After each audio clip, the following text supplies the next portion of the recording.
किसी गांव में एक खूबसूरत लड़की रहती थी। वह लड़की अपने माँ बाप की इकलौती बेटी थी और वह लड़की बहुत खूबसूरत, पर्देदार और बाहिया थी। उस लड़की की खूबसूरती की वजह से कई लोग उसके आशिक थे। लेकिन एक दिन ऐसा हुआ, उसे देखकर एक हिंदू लड़का उसके हुस्न का दीवाना हो गया। वह तरह तरह के मंसूबे बनाने लगा, किसी तरह यह लड़की मेरी हो जाए, लेकिन ऐसा ना हो सका। उस लड़की की शादी एक मुसलमान लड़के से हो गई। वह लड़की शादी के बाद अपने शौहर के साथ बहुत खुश रहने लगी। यह देखकर वह हिंदू लड़का जल बुझ कर रह गया। वह कहने लगा, अगर यह लड़की मेरी ना हो सकी तो यह लड़की किसी और की भी नहीं होगी। अब वह लड़का जंगल में किसी के पास जाकर काला जादू सीखने लगा और उस लड़की पर काला जादू करने लगा। उस काले जादू की वजह से उस लड़की का शौहर उसे दूर दूर रहने लगा।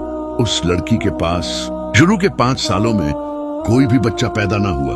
किसी के कहने पर उसने रूहानी इलाज करवाया और उसके बाद उसके यहाँ एक बच्ची पैदा हुई। उस बच्ची को सब चाहते थे, लेकिन उसका बाप अपनी बच्ची को उठाता भी नहीं था, उसे बात भी नहीं करता था। जब बाप बच्ची को ना उठाता तो माँ का दिल बहुत दुखता, लेकिन फिर भी वह अल्लाह ताला का शुक्र अदा करती कि चलो अल्लाह ताला ने मुझे बेटी की नेमत से नवाजा है। किसी दिन बाप के दिल में भी बेटी के लिए जगह बन जाएगी। जब उस औरत की बच्ची 6 महीने की हुई तो उस लड़की के दरवाज पर एक अल्लाह वाला फकीर आया।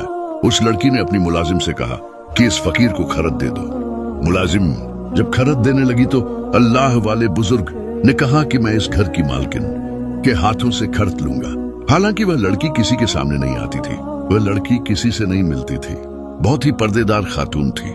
लेकिन पता नहीं क्यों वह उस अल्लाह वाले बुजुर्ग से मिलने के लिए दरवाजे तक आ गई। बुजुर्ग ने कहा, ए बेटी, मुझे खाने के लिए रोटियां दे दो। उस औरत ने अल्लाह वाले बुजुर्ग को 3 रोटियां और सालन दिया। बुजुर्ग ने खाना खाने के बाद उस लड़की से कहा, बेटी पानी पिलाओगी? तो उस औरत ने अपने घर से पानी मंगवाया और उस बुजुर्ग को दे दिया। जब बुजुर्ग ने गिलास में देखा तो उसमें से बुजुर्ग को एक सांप नजर आया। बुजुर्ग कहने लगा, इसमें तो काला सांप है। फिर वह उस लड़की से कहने लगा, ए बेटी, तुम और तुम्हारे घर पर काला जादू किया जा रहा है। यह सुनकर वह लड़की हैरान हुई और कहने लगी, मुझ पर काला जादू कौन करेगा? मेरा तो कोई दुश्मन नहीं है। फकीर कहने लगा, बेटी, तुम पर काला जादू ही किया गया है। बुजुर्ग कहने लगा, बेटी, इस घर पर काला जादू ही किया गया है। यह सुनकर वह लड़की हंसने लगी और कहने लगी, बाबा, मैं यह बात कैसे मान लूं? मेरी तो एक 6 माह की बेटी है। अल्लाह वाले कहने लगे, अंदर जाकर देखो, तुम्हारी बेटी सो नहीं रही, वह मर चुकी है। वह औरत फौरन भागी। उसने अंदर आकर देखा तो उसकी बच्ची वाकया ही मर चुकी थी। उस औरत ने अपने मुलाजिम को अल्लाह वाले के पीछे भगाया, लेकिन मुलाजिम को अल्लाह वाला कहीं न मिला।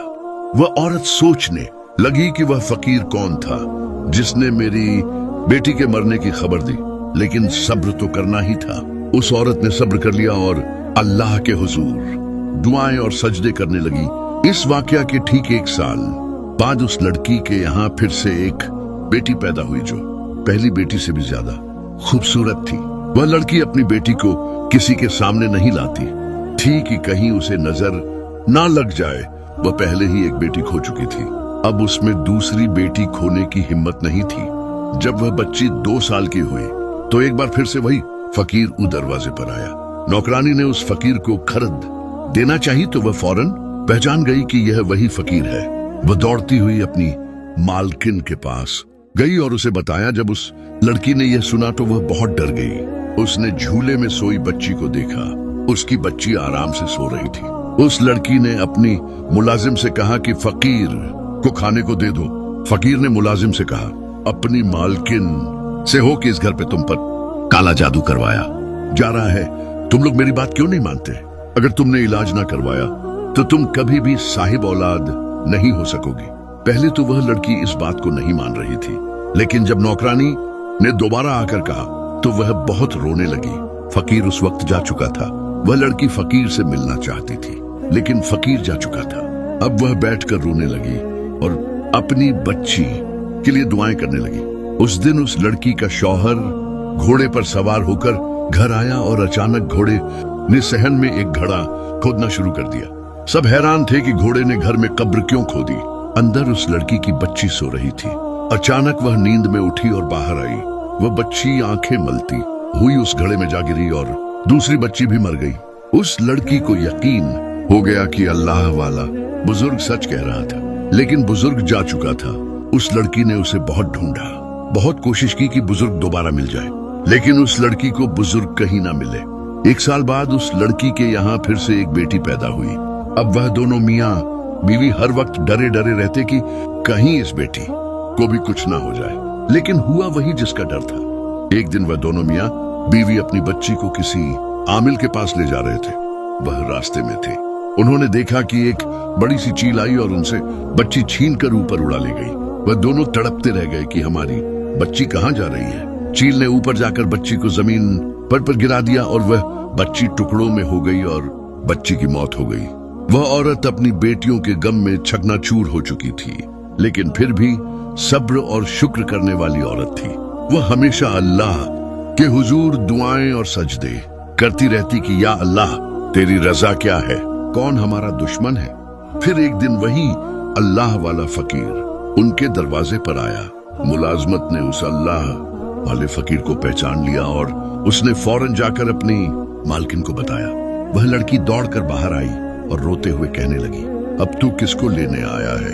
अब मेरे पास तुझे देने के लिए कुछ नहीं है। मेरी गोद खाली है, मुझे कोई औलाद नहीं हो रही।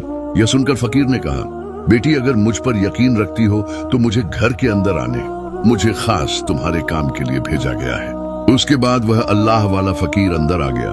फकीर अंदर आया, उसने घर के चारों तरफ चक्कर लगाया और फिर एक जगह पर बैठ गया और कुछ पढ़ने लगा।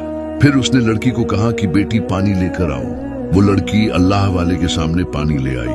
अल्लाह वाले फकीर ने कहा, इस पानी में देखो तुम्हें क्या नजर आता है। उस लड़की ने जब पानी में देखा तो उसे एक बड़ा सांप नजर आया। फकीर ने बताया कि यह सांप इसके पेट में है जो इसकी हर औलाद को मार देता है। फकीर कहने लगा, बेटी या काले जादू की वजह से सांप तुम्हारे पेट में बिठाया गया है जो तुम्हारी हर बेटी को मार देता है।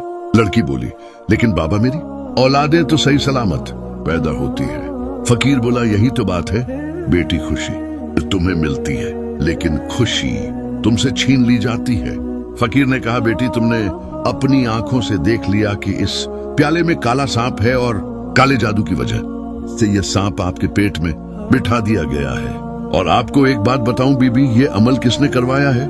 यह अमल एक हिंदू लड़के ने करवाया है जो आपकी शादी से पहले आपके पीछे पड़ा हुआ था। जब आपकी शादी किसी और से हो गई तो वह आप पर और आपके शौहर पर काला जादू करवा रहा था कि किसी तरह आपका शौहर आपको छोड़ दे। और इसी वजह से जो शौहर तुमसे इतनी मोहब्बत करता था अब वह तुमसे खींचा सा रहने लगा है। अब तुम सारी बात समझ चुकी हो। वह लड़की रोकर कहने लगी, लेकिन बाबा अब मैं क्या करूं? फकीर कहने लगा, उस शख्स ने तुम पर ऐसा गंदा काला जादू किया है जिसकी वजह से तुम दोनों औलाद का सुख नहीं देख पाओगी।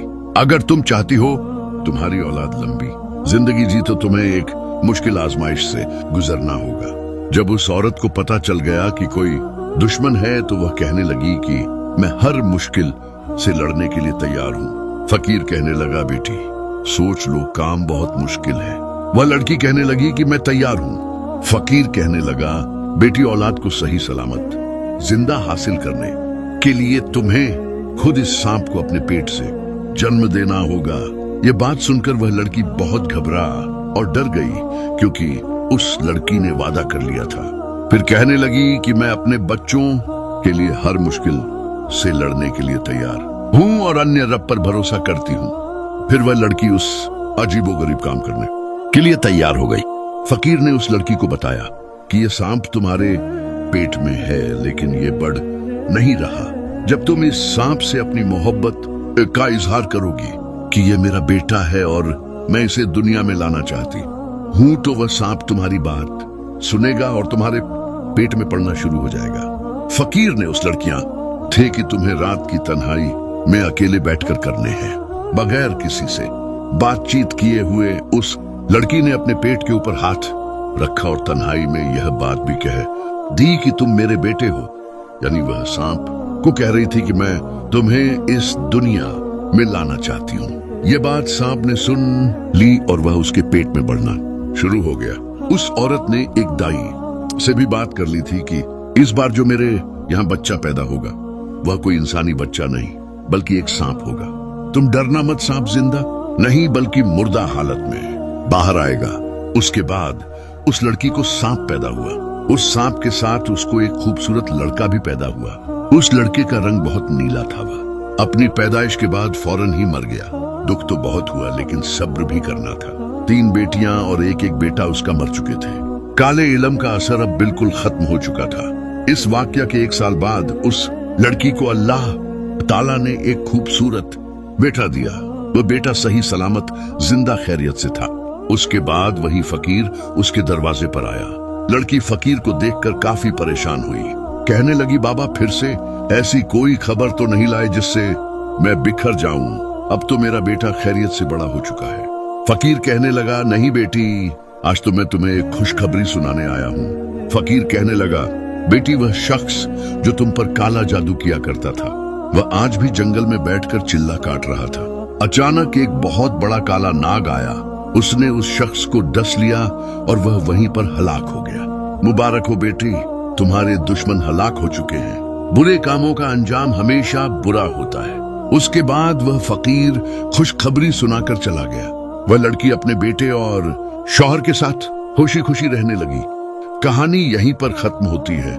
मजीद ऐसी वीडियोस देखने के लिए चैनल को सब्सक्राइब करके जरूर जाएं और इस वीडियो को आगे भी शेयर करना मत भूलें। शुक्रिया।